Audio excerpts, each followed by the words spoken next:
at the ridgetop closer to 30.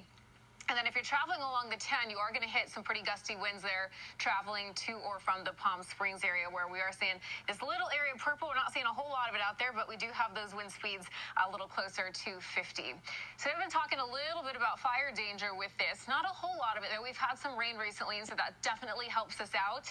However, we are dealing with some dry conditions out there. We are dealing with some winds and with some warm temperatures.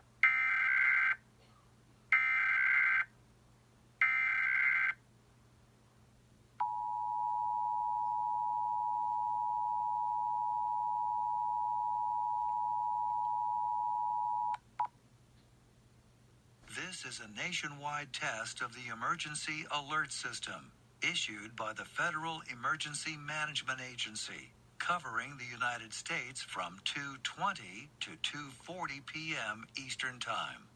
This is only a test. No action is required by the public.